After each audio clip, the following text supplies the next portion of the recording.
So it's a very warm welcome to United Rugby Fans podcast show to Mr. N. Braid in the UK. How are you, N? Welcome to the show. Thank you so much, Mark. It's a privilege to be here, and I'm very well, thank you kindly. Good. Privilege is all mine, by the way. So we're going to be talking rugby today, a lot of it. You are a big fan of the game and you've got a very interesting history to share with all of our listeners today. So why don't we wind the clock back and go back to when you first got connected to the game of rugby? Do you remember when it was, how it was, and where you were? Well, I was in what was at the time a fishing port in the north of England called Fleetwood in the county of Lancashire. And at the time when I was there were only two choices for sport for boys in the winter. You either played soccer or you played rugby. It was a long way from my brains to my feet and still is. So I took the easier option and I went to Fleetwood Grammar School um, for my secondary education and started playing in the age group sides. Originally, I was a winger. I was built like a fork. There was nothing on me. I I had a bit of gas, largely because I was petrified. But we weren't a great side in the age groups, and so it was very cold in the north of England. So after playing under 12s, under 13s, I moved into the forwards, and that's where I stayed. It's nice and warm in the forwards, isn't it? You get a bit of that. Yeah, well, I got the best of both worlds because I could pack down with the boys, and I played in the back row, so I could still run around a bit as well. So what age were you then? Uh, well, I first started playing rugby at the age of 11, Mm-hmm. um, and yeah, I suppose as I filled out, um, that helped me a lot. Um, and there was a community rugby club, Fleetwood Rugby Club, funnily enough, um, that I used to go and watch. There used to be an Easter Rugby Festival, which I'm not sure how much they exist anymore now, where sides from around the country used to descend on Fleetwood for games from Good Friday to Easter Monday with a sevens tournament on the Sunday, and I used to drift up there, mesmerised by all these people drinking beer and having a lot of fun and playing the game. Um, so yeah, so I then started playing Colts rugby, but it's also, and I don't know whether this is relevant to the story, but it was also the start of my volunteering journey. Oh, right. Okay. Uh, the I was the eldest of two kids in the Braid family. My I have a younger sister, 4 years younger. My dad worked in retail, was never around at the weekends, and there was one particular Saturday um, in the summer holidays where I'd been winding my sister up, and ergo I was winding my mother up. And eventually the red fuse lit, and she said, um, "Get out and don't come back till tea time, and wait till your dad gets in."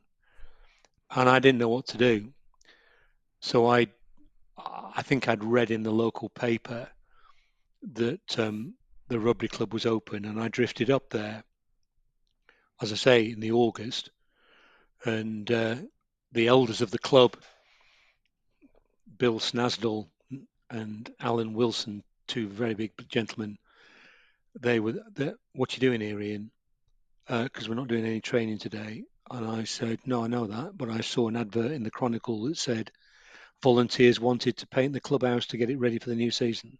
Mm-hmm. Mm-hmm. The the Carpenters were playing on a little Dansette portable record player. Mm-hmm. The Karen Carpenter singing "Goodbye to Love," that memorable. Mm-hmm. Um, and yeah, that was the start of my volunteering journey, a lot of which has been in and around rugby. So indicative of rugby clubs, that centrepiece of the community, and amazing to hear that connection you had. It was the first place you decided to go to when you walked out of home, was to go to your rugby club. How was the club environment in those days compared to these days? How do you think that evolution of rugby has happened at clubs at that level?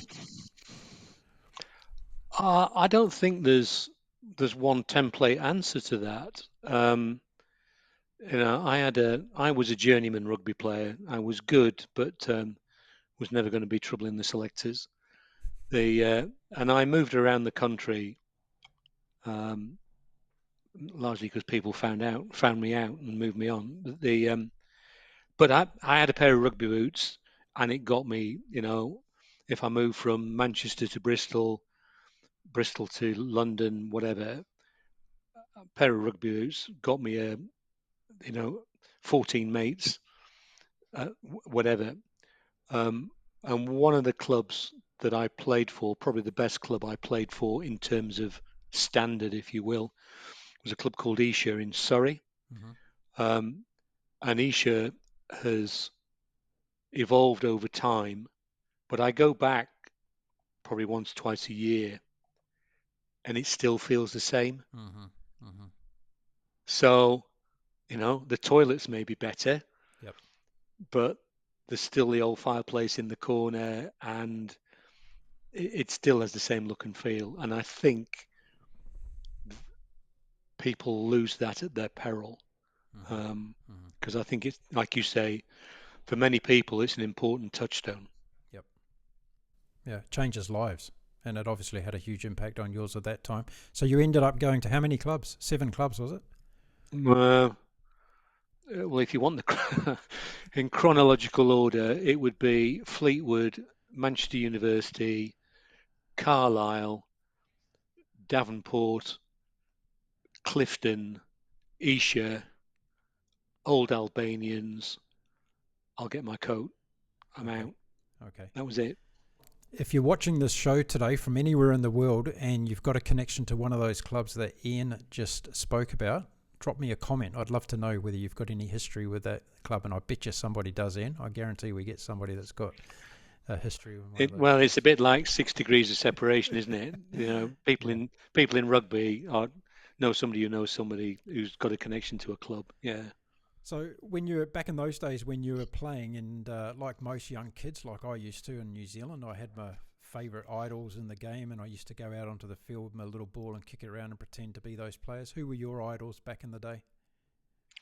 Um, the local the local big club was Fylde, which was just down the road from Fleetwood, and Bill Beaumont, who went on to captain England and the Lions, and more importantly Lancashire, um, was there. So More important. he was um, he was a big hero of mine. Um, Mervyn Davis, Mm-hmm. Merv the Swerve, Mm-hmm. just charismatic, and Andy Ripley. Oh yeah. Um, Rippers, I mean, he just was the coolest man around. And I just loved his rules are there to be broken ethos. But Yeah. he just was. I mean, he was a superb athlete, as Mm. you know, who was a rugby player. Mm. So they were the people that I probably really idolised. Did you get along to watch either domestic or international rugby at that age? Were you out there to? Did you get along to Twickenham and all and watch any games? The Well, I, I remember the first sort of international sort of game I went to watch was at Fylde. There was a school minibus on, and we went to watch Northwest Counties play Fiji, Okay. and this was 1970, Wow. 1970s, right? Right. So behind my age. Yeah. They and at that time, at that part of Lancashire, there weren't that many people of colour. Yeah. Yeah. Uh, and so we rock up to Files Ground and see these huge boys from Fiji get off the bus, right? Yeah. They with these names Ravovo, Batibasanga, etc., etc. I think, bloody hell. And then they run out onto the park and they start throwing the ball from one end of the one touchline to another, and uh, you know, we're being coached in a process, and these guys, don't give a monkey's chuff, and they're just playing what they see and having a lot of fun. So clearly, that's over 50 odd years ago, and that sits with me. But I also remember, because it was a dad and lads thing, like I say, my dad worked in retail, so I didn't see a lot of my dad, and he didn't see a lot of me play sport. But I do remember him getting 2 tickets for us to go from Fleetwood down to Twickenham, and we watched England play Ian Kirkpatrick's All Blacks. Okay. Yep. And in those days, you can, those are the 70s. You know what the stadia were like. So we were there, so we couldn't see anything. Yep. Yep. But the atmosphere was just fantastic, and that, those sort of experiences suck you into the game as well, don't they? Yeah. Did Andy Hayden jump out of the line out on that day? I don't think that was that game, was it? No. I'm just winding a well, few people up.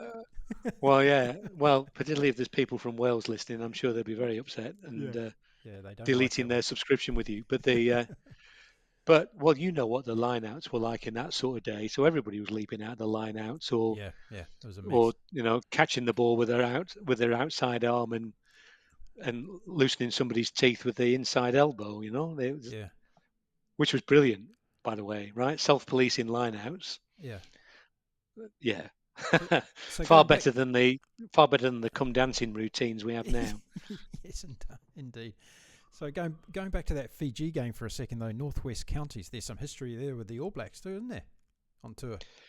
There is. Northwest Counties, yep. Yeah. And again, just one of those, I don't know, it is one of those emotional things.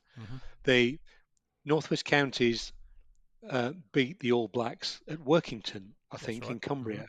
Mm-hmm. I played on that pitch. Really? The North of England beat the All Blacks at Otley in Yorkshire. I played on that pitch. Okay. I didn't, do you know what I mean? It just had that sort of romance about it, I mean, trust me, Workington on a Tuesday night in February doesn't have a lot of romance to it, but the fact that you were sort of running out on the park and these iconic games to parochial Northerners had been played there, just fantastic. It's something to say in your life that you've potentially shared the same urinal as an All Black, right, in the locker room. What a thrill that could be. Well, no, you're sharing the urinal, if that's the phrase you're going to use. You're going to with a representative of the North of England or Northwest Counties. Okay, your home team. They happen to be playing some touring team that wore all black kit. So what happened when the All Blacks came to town back in the day? Was it like just the buzz? Was the rugby world turned upside down because the All Blacks were in town? Well, yeah. They said he with reluctance. Well, you just know it's a global aura, isn't it? Which, well, it was. Well, yeah, no, fair point. But you know what I mean. Well, particularly those days before autumn internationals and summer tours. These guys were mythical because they didn't come around that often, and if they did come around, then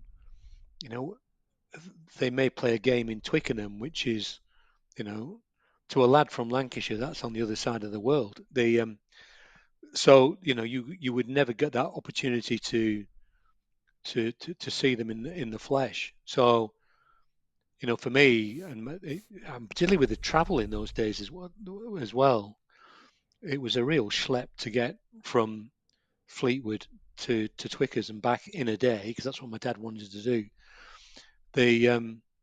So that all added to the mystique and the romance as well, and to go back to the Fiji game as well, that was the first time I'd seen some form of haka. Yep. And that that adds to the romance and the myth. Yep. And the Pacific sides have all got hackers, but the All Blacks have got the hacker, haven't they? That's how it's perceived here for me. Yep. So yeah, that makes your hair stand on, the back of your neck. Fantastic. I've been talking a lot lately about the resurgence of the potential tours again, with South Africa and New Zealand going at it next year and the greatest rivalry tour. What do you think of that? What do you think about the tours coming back? Is that a good thing for rugby?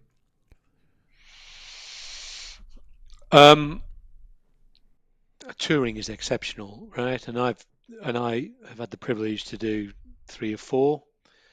Um, so it is. I like the idea of tours, and I like the idea of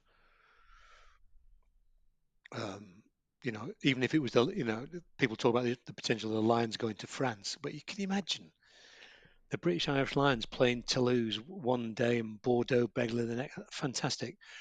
Where I sort of draw the line on it a little bit is, like Japan have just played South Africa in London. And is that a tour or is that monetization? And is money driving that rather than the rugby ethos? And if it's just for the money, then I think it loses its magic.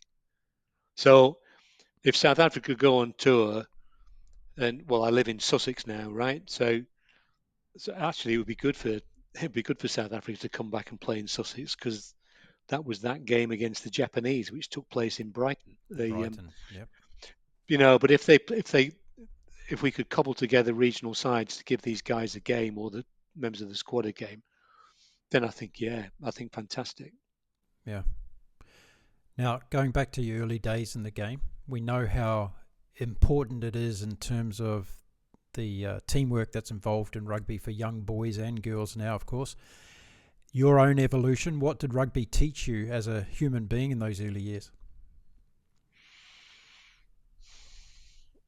Um, I think it taught me I had a big mouth, so they might as well make me the captain. The um, but you don't realise these things at the time. But yeah, so I did captain the grammar school side, and we had the best season for 20 years or something or other. Uh, this is in Fleetwood. I go to Fleetwood Rugby Club as discussed, become the captain of the Colts.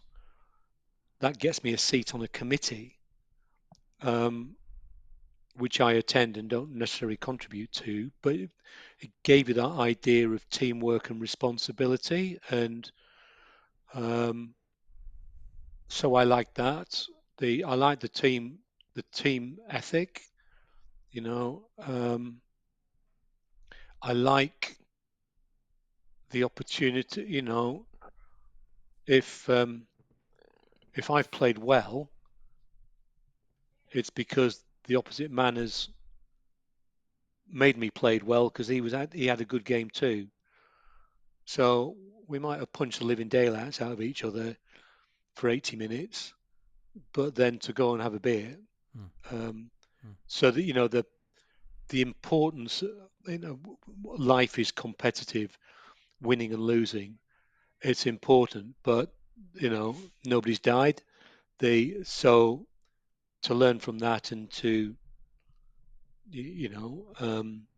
camaraderie Mm. through the game.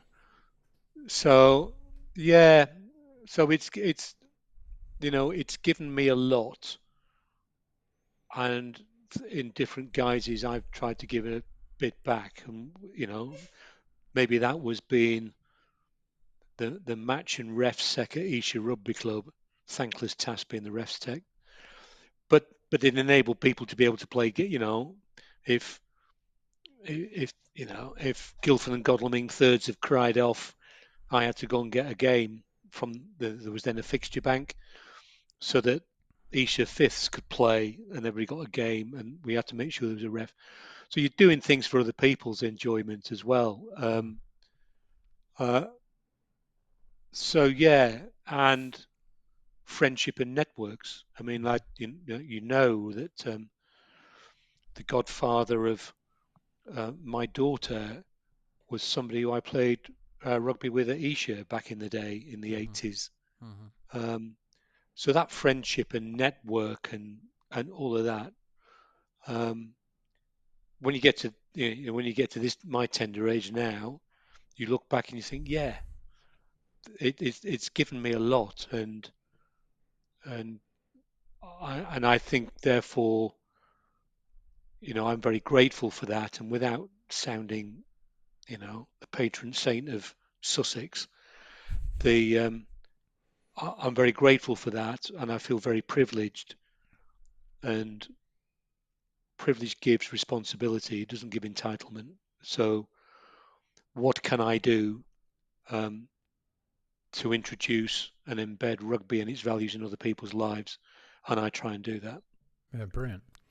So, what about rugby taking you out of your comfort zone during your journey? Has that happened on occasions where you feel that whatever it may have been as a player, as an administrator, whatever it was, did you feel out of your comfort zone and therefore a potential opportunity for growth as a person, as a guy? They, well, I mean, particularly in the self-regulating game of rugby union in the 70s and 80s, I was often out of my comfort zone. I was also, certainly when I was playing for Isha first team, I was also suffering quite a lot from imposter syndrome. Mm-hmm. Because we were playing it was before the leagues came in, just before. So we were playing traditional fixtures, fixtures that Isha had played for 20, 30 years. So we were playing against sides that within a league structure you'd never play. So I was playing against people who were perhaps internationals on their way down, or people that you suddenly realised actually you're exceptional. You're probably an international on your way up. Mm-hmm. Um, and I was thinking, what the hell am I doing in this? What the hell am I doing here? They and probably, you know, it's one of those things that has helped me further on in my career, where I think a lot of people, particularly people with humility, have imposter syndrome. But ultimately, you can get to a stage that, look, when you when you get yourself out of your comfort zone, that is your growth area. And look, you're not going to drown here. You can swim, right? So, metaphorically speaking, it may take you 2 minutes to get to the shore, or it may take you 20 minutes, but you can swim and you know you can do that, get there. Mm. Um, which then gives you confidence to then put yourself in other areas of discomfort, perhaps like this podcast. The um, but yeah, but because that's where your growth area is, and that's certainly happened to me. I can think of some of the bigger things that I've had the privilege to do. On paper, I should never have been entitled to do them in the first place, but doors slid open. I went through them. Think, I'm out of my depth here. Memo to self: you can swim me and get on with it. That's a great segue for the next question. You couldn't have set Oh, it up any better. well, Fantastic. there we You've go. done this sort of thing before, haven't you? Well, So, I was going to say, from all those things that you learnt through that rugby journey, particularly in your earlier life, and I want to focus on that because that's where we typically get a lot of growth from. Then you went into other things in your life and you started to see the big, wide working world. So, how did those attributes you learned as a rugby player transfer into your next chapters in life? the there was a bit of a bit in transit, and I'll tell you a story, if I may, in that sort of transitional phase. The When I went to university, like every other pimply 18-year-old youth, I was going to change the world.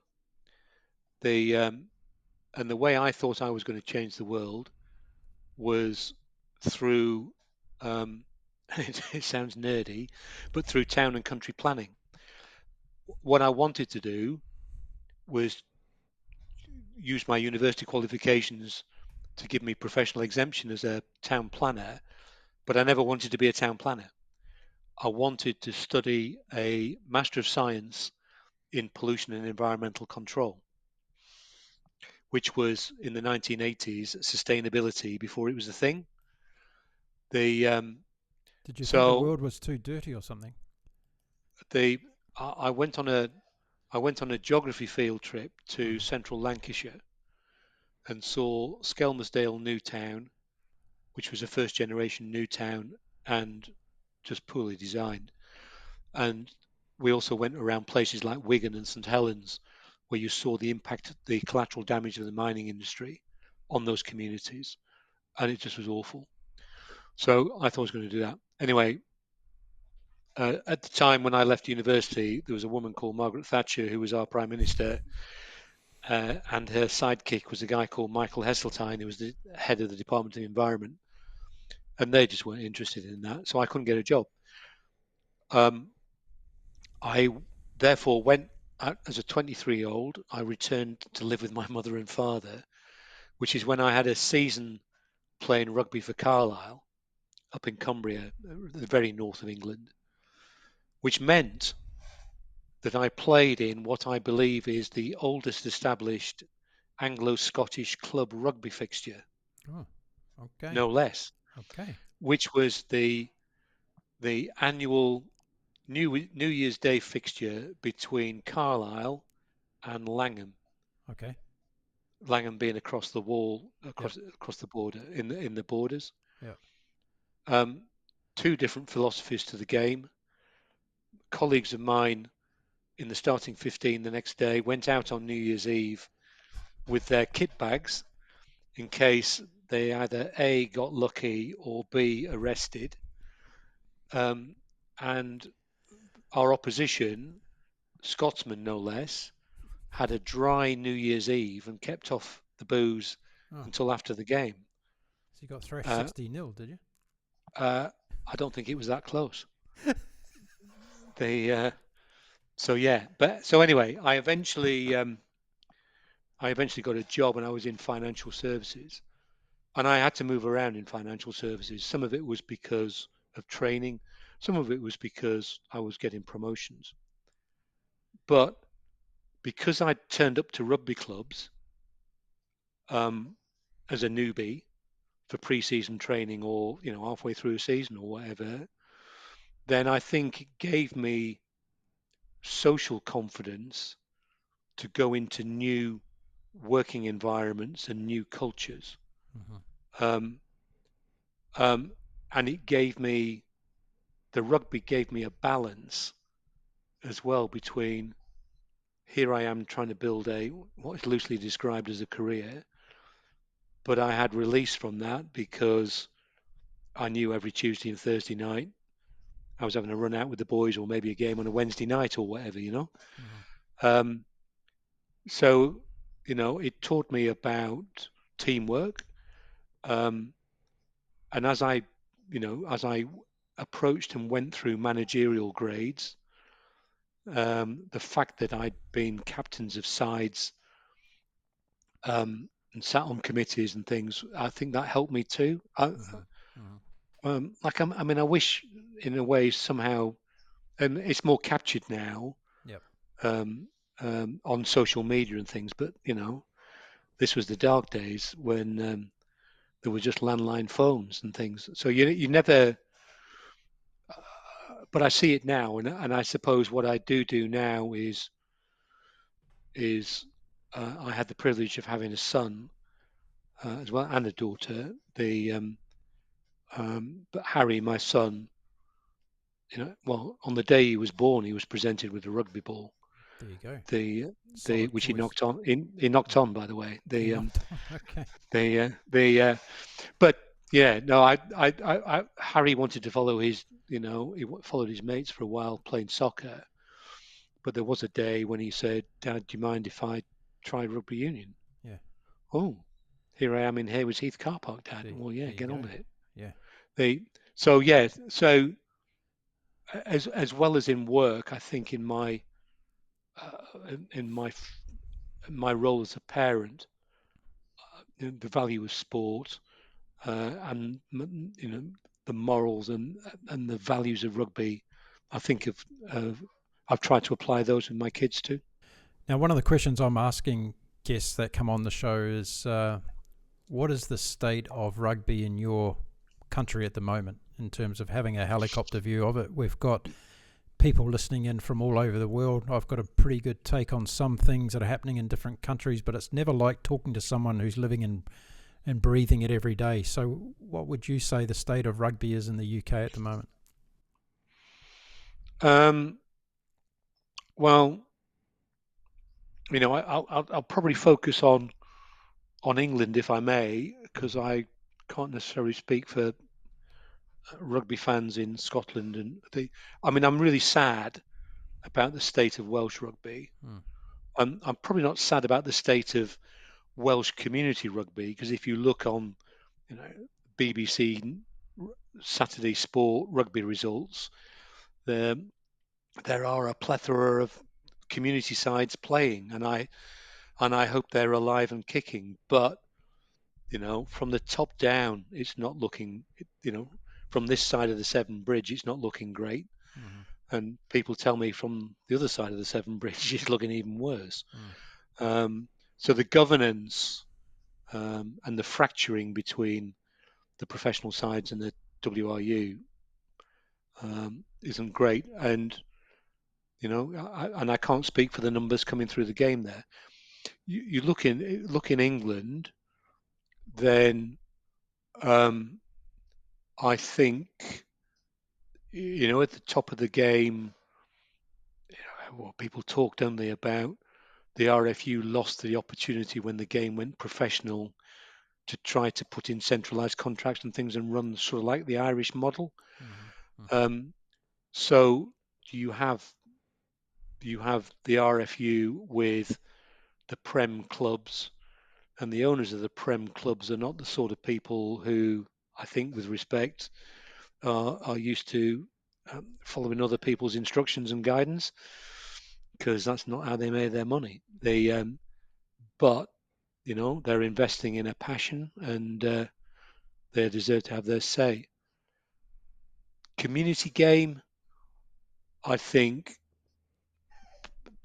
players are the numbers of players are dropping and dropping and dropping. I speak particularly of the men's game. I hope that the success that the Red Roses had in winning the Women's World Cup will lead to a sustainable future for the women's game. But then where my worry then comes is to where's the next generation of coaches, where's the next generations of the Bill Snasdals and John Dewhurst and Alan Wilsons of Fleetwood Rugby Club, the stalwarts of the clubs. Where are they coming from? And from my point of view, it would be a referee in these days with social media and so on and so forth. So I'm more concerned about the infrastructure and the framework and it being populated at grassroots level, Mm-hmm. because ultimately that's where the talent pathway starts. Yep. Um, so yeah, so I wish it well. I think it's fractured, and I think it needs a bit of a reorg. But and is there a disconnect between the RFU and the grassroots community clubs?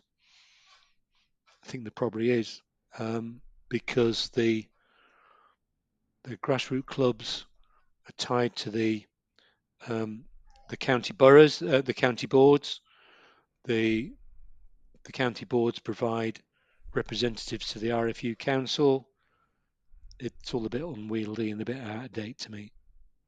So it needs modernising. Well, speaking to me today on our new platform, United Rugby Fans, knowing what our mission is to try and mobilise the 500 million rugby fans across the world to bring positive change to the game. And I want to reiterate this because it's an important thing that we need to say, is that we're not here to bash World Rugby and all the rugby unions. We're here to create an army of helpers more than anything else, to come up with ideas and solutions to improve the game. You talk about sustainability a lot. You and I met through this beautiful game of ours, and we had our connection established through an activity that I was doing that took me to a number of rugby clubs across the UK. And what I saw during that journey was a sad sight, to be honest. I saw a lot of clubs in financial peril. I saw people who had been volunteering for years and years and years, typically of the elderly gentleman variety. and not a lot of young people stepping up and saying, hey, I understand the history of my club. I want to be involved in saving it and helping it along and bringing it into the now and making it more relevant, I think, to a lot of younger people. So do you think an organisation like ours, with the aim of mobilising a lot of rugby fans around the world at the grassroots level, can really make a difference? Well, clearly, I hope so. You just have me think when, as United Rugby builds, you know, I said earlier I was the fixture sec for Isha Rugby Club, thankless task. But there was a bank, if old Never Has Been's third 15 cried off on a Friday night, there was this thing called the bank, which you could ring and you say, "Look, I've got Isha thirds here. Um, they're looking for a fixture within a 30-mile radius of Isha, and this sort of standard. What have you got?" I wonder if you could perhaps build a volunteer bank, a similar sort of thing, so that clubs could post, "We're looking for a whatever," um, um, and it could be, committee roles. It could be roles for a big, the next big match. So it's for one night only, or whatever. But maybe there's a sort of a connection there, or like and if you go back to pre-Facebook and Friends Reunited, maybe there's something like that that builds a community, and you are the catalyst that connects opportunities with people seeking, something to do to make a difference. And it may well be, I don't know, you now get me thinking, because, there could be, as you know, I'm involved in this project, which maybe we'll hopefully talk about, Tackle London. So this is a rugby-based project that is using rugby's values for development to make a difference in quotes disadvantaged communities. So it's not just necessary to put a game of rugby on. It could be using rugby as a platform to do other things for social benefit and social cohesion. I'll leave the thought with you because I'll just end up waffling. But do you see what I mean? There will be a bank of fans here, and some of them will want to be proactive in maintaining the game wherever they are in the world. Why can't we? Why don't we make it easy for them to connect with opportunities and to do that? So you've really answered the question for me, because the example you just gave shows and demonstrates how rugby fans across the world have ideas like you have, and just suggested that this could be a good thing for rugby, and mobilizing those ideas and being able to implement them and execute them, whether it be a grassroots level or next levels up. That's how I think we change the game for the better. And today we're reliant on those in the glass towers and beyond to tell us more or less this is the way we're going to manage the game. So I think there's a lot of things that can be changed at the grassroots level by mobilizing those people.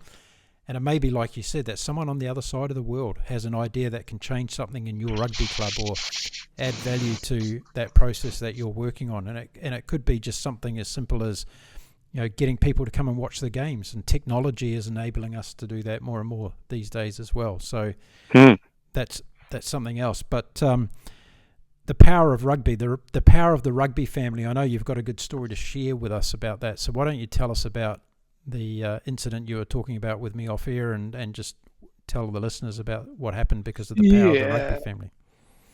Yeah. So your listeners are bound to know of the Doddy Weir Foundation and the brilliant work it does for M&D research. So there was a friend of mine through sport who was in an event a couple of years ago now where they were 16 or so boys. They cycled from Murrayfield with a rugby ball to Dublin, to Cardiff, to Twickenham, to Paris, and then onwards to Italy, where they delivered the match ball for Italy versus Scotland. Mm-hmm.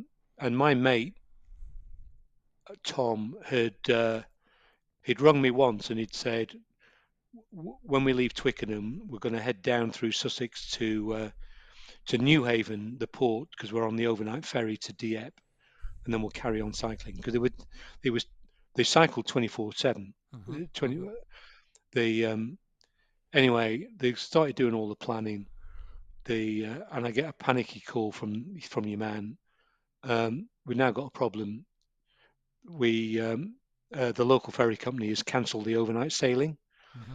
So we've got 4 minibuses, 26 people, and a load of bikes floating about in Sussex, and we need a bed for the night. Uh, you can sort things out, Ian. What can you do? Oh, well, thanks very much, Tom.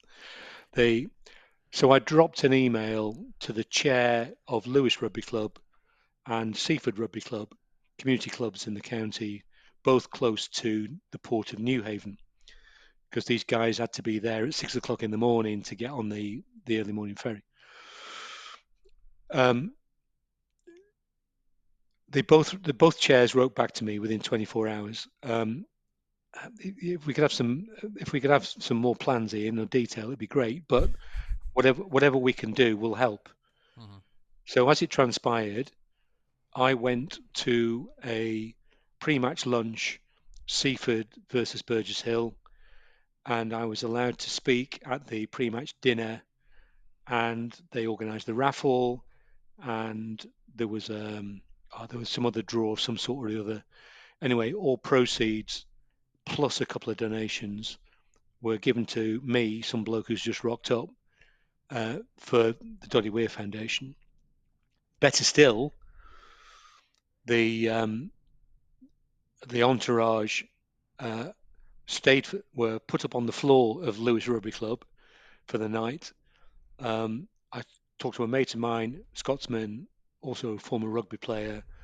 Will you come bring your pipes down and pipe the team in when they came in, which was about 9 o'clock at night, because Fantastic. Yeah, yeah, they'd cycled from Cardiff via Twickenham. They'd done all this in a day. I mean, just ridiculous. yeah, In a relay, and we put on a fundraising dinner. yeah. So these guys came through the Ashdown Forest, pitch black. I got the local cycling club again because the mate who's the president. I spoke to him and Crawley Wheelers, and they got a load of cyclists out to escort these guys through the forest. Yep. And they all came down. Piper came out. We had a dinner, and the guys went off the next day.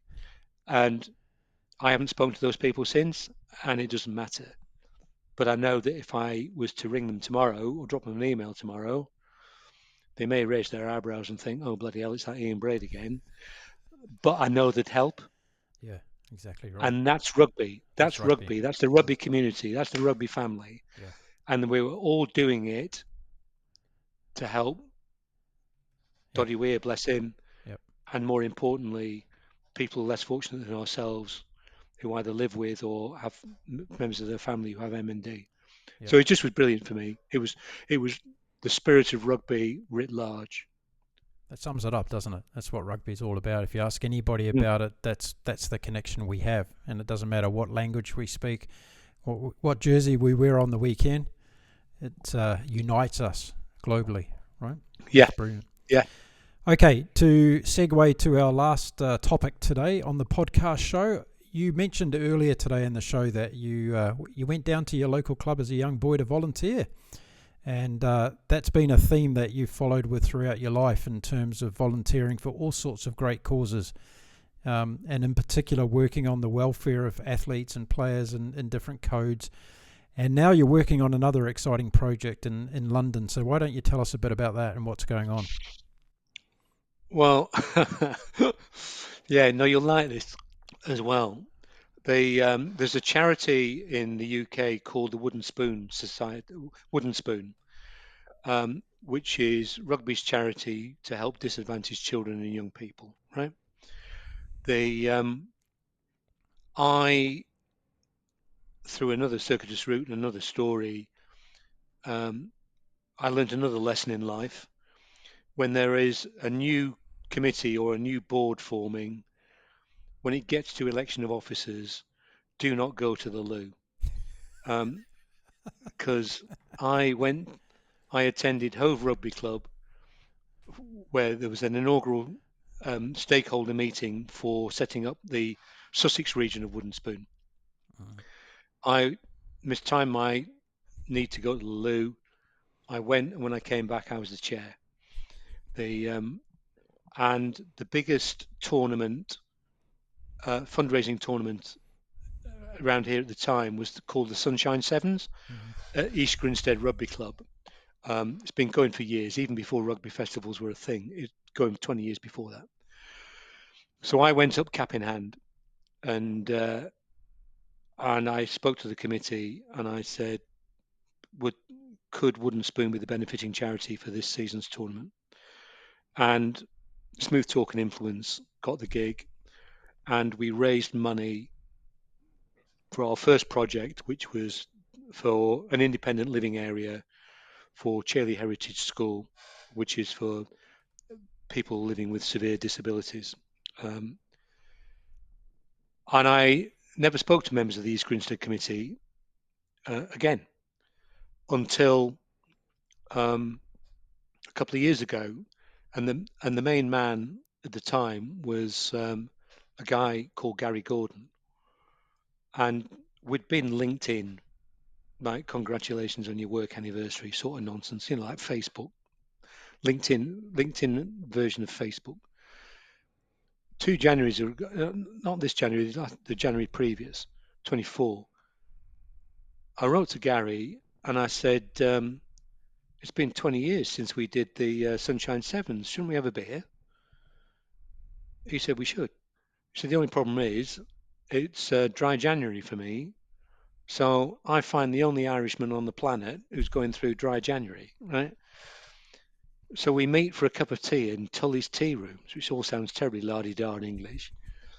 They, what have you been doing, Gary? And he tells me, and he's had a great career, and he's been instrumental in East Grinstead Rugby Club in different guises. What have you been doing, Ian? And I told him, and he said, I need you on the bus.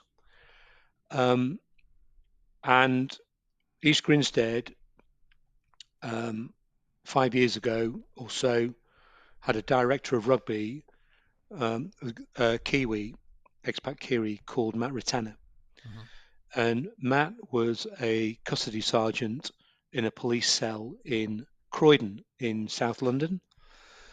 And tragically, he was murdered Mm. 5 weeks, I believe, before his retirement. I mean, Mm. it just was sad on all levels. Mm. The So he is a custody sergeant shot by somebody that's been arrested with a small firearm in a custody cell. It was devastating for all sorts of people, the police community, the Sussex rugby community. So Gary and a couple of others set up the Matt Ritana Rugby Foundation because they wanted the legacy of this guy to live on. I mean, larger than life, Mm. touched lots of people. Mm. So Matt Ritana um, has partnered with a couple of other organisations to form a partnership called Tackle London, Mhm. and I am proud to wear the branding today. You are doing very They well. Yep. and what the Matt Ritana contribution is to use rugby coaches to go into schools in challenging areas in South London, which was effectively Matt Ritana's beat, Yep. and to use the power of rugby. People throw a ball about, um, and they learn some physical literacy, and there's a rugby ball involved, but also in many cases there's an adult role model missing. So the Matratana Foundation has 5 values which are a reflection of rugby values: teamwork, respect, etc., etc. Um, and we use that opportunity to mentor the kids. whilst we're in the schools, because we run sessions over a term. Mm-hmm. But then ultimately what we're trying to do as well is then stop these kids from being exposed to gangs or county lines or whatever, and rather than them migrating into a into a community that is a gang, we're trying to migrate them into communities that are their local rugby clubs. Brilliant stuff. So that it adds talent to the rugby clubs, but it also has that social power Yep. for the children and young people. And I just think it's brilliant. And so there again, just to recap. Yep. I worked with Gary Gordon 20 years ago. There was a 20-year gap. We picked up like it was yesterday. Yep. And here we are now doing some collaborative work together to make a difference for children and young people in South London. And Tackle London is a model that we will want to grow. Fantastic. Rugby again, the connector. Well, yeah. But it is the connector, and it is, I remember you, and mostly that's in a good way. I remember you. Let's have a beer or a cup of tea in Gary's Park. Yeah. And no, let's do this. Yeah. And let's use rugby as the glue. So listen, if you're watching the show today and you want to learn more about what Tackle London's doing, I'll put a link in the video description to their organisation. Thank you. And maybe if you're watching from another country and you go and check that out and you say, well, hang on, we could do with something like that here in our country. That's how United Rugby fans can actually spread goodwill across the rugby world. So let's hope that story inspires somebody to do something similar. It's not just goodwill, Mark. It's making a difference. Absolutely. Making a sustainable difference. Sustainable difference. Yep, absolutely. So there we go, Ian. We've come to the end of the show today. We could talk for another couple of hours, I'm sure, about rugby, but I know you're a busy man. You've got a lot of important things going on in your life right now, so I need to let you go. But listen, I'm honoured, and I'm sure everybody listening today has been fascinated by your story with the great game of rugby from your early days. And I love the Fiji story. I think that's something that stuck with me today. That's a good one. So listen, thanks very much for coming on the show. And who knows, I think in the future we'll have you back to talk about something else as United Rugby fans continues to grow across the world. So thank you for giving us your time today, Mr. Ian Braid. It's been my pleasure and a privilege, Mark. Thank you so much.